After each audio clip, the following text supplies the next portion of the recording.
Saya berdiri sini mewakili Datuk Ketua Dewan Ulama Pas-Pusat yang kurang sehat, dan timbalan pun tak ada kerana ada urusan di Kelantan. Tak silap saya, ini kali yang ketiga saya berdiri mewakili Dewan Ulama Pas-Pusat. Pertama-tamanya, Dewan Ulama merasa terharu kerana semua perwakilan masih sayang dan hormat kepada kepimpinan ulama. Betul? Lebih lagi, ada setengah-setengah negeri yang meminta ulama-ulama turun ke negeri masing-masing, terutama Sabah dan Sarawak. Sebenarnya sebelum ini pun ulama silih berganti turun ke Sabah dan Sarawak. Sebelum pemilihan pun ada ulama daripada negeri-negeri. Kerana kita sibuk, maka negeri-negeri seperti Kedah pun ada turun ke Sabah dan Sarawak, tuan-tuan. Cuma nak harapkan yang dah bawa tongkat, tak boleh harap lagi lah. Pasal nanti kalau terbang pun tak boleh, ni kalau pakai tongkat patah pula tu. Jadi kita agih-agihkan lawatan ulama-ulama ke negeri-negeri, insya-Allah kita akan teruskan. Yang keduanya, saya nak sentuh sekali lagi mengenai tahaluk siasi yang menjadi geger sebelum daripada muktamar ini, di mana ia telah dibincangkan di dalam Multaqal Ulama di Kedah.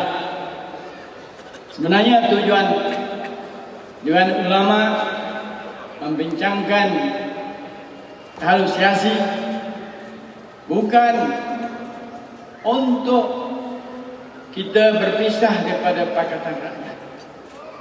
Sekali kali kita tak ada niat untuk minta supaya kita berpecah dengan Pakatan Rakyat.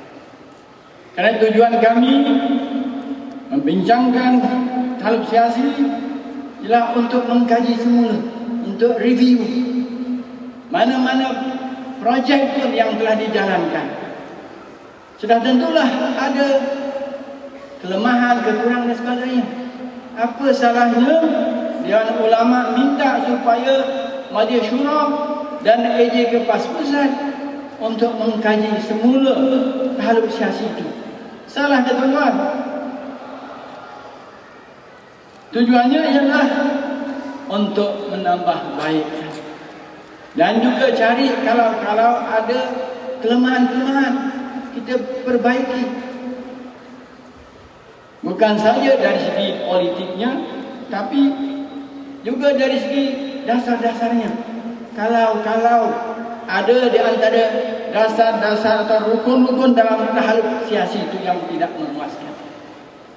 Tapi alhamdulillah rata-rata pun semua pimpinan dan juga perwakilan akan terus, kalau sekiranya mendapati bahawa kajian itu memuaskan, maka Dewan Ulama akan terus menyokong tahaluk siasi itu diteruskan.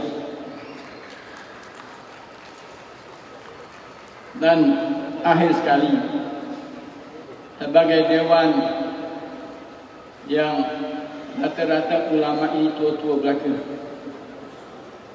saya suka memberi nasihat kepada seluruh ahli PAS untuk ahli-ahli memahami, menghayati tentang bukan saja perjuangan Islam, tapi menghayati dan memahami Islam itu sendiri.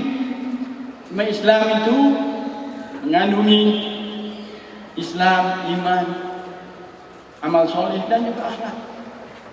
Kalau ada di antara komponen itu tidak cukup, maka begitulah juga kita sebagai ahli parti, mesti kita ada Islam yang kekal, iman yang kuat dan juga akhlak yang terbaik, kerana kita semua mencontohi junjungan kita Nabi Muhammad sallallahu alaihi wasallam.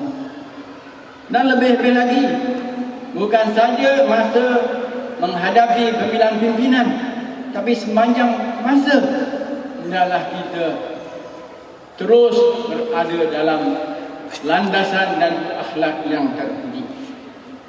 Kerana dalam pemilihan yang diadakan tiap-tiap tahun, tiap-tiap 2 tahun sekali, dan perlulah Dewan Ulama mengingatkan bahawa kita ini bertanding, bukan berlawan dengan musuh, tapi berlawan sama-sama kawan dalam untuk sama-sama untuk memperjuangkan Islam.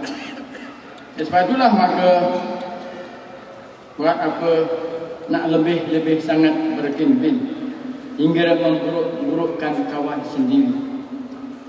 Jangan pula ada yang melebalkan profesional, ulama, aktivis, hingga saya pun kering kepala.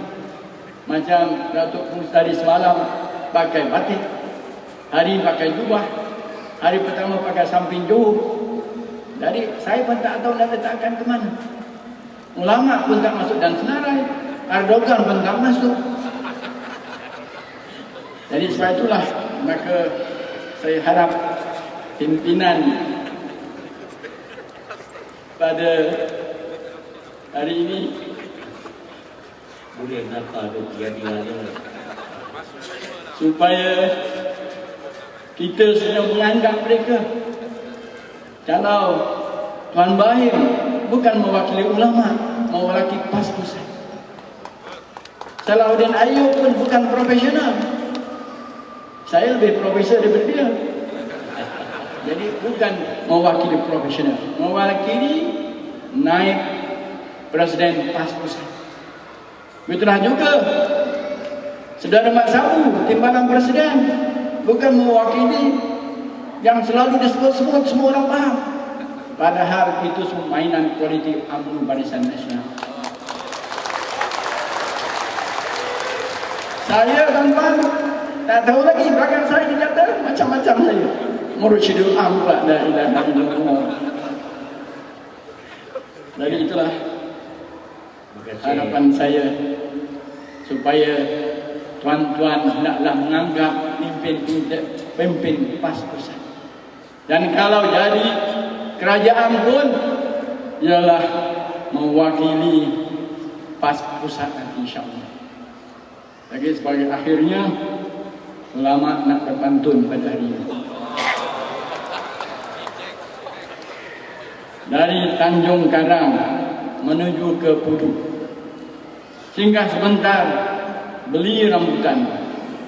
Marilah kita bersatu padu mengukuhkan saf berdasarkan Al-Quran.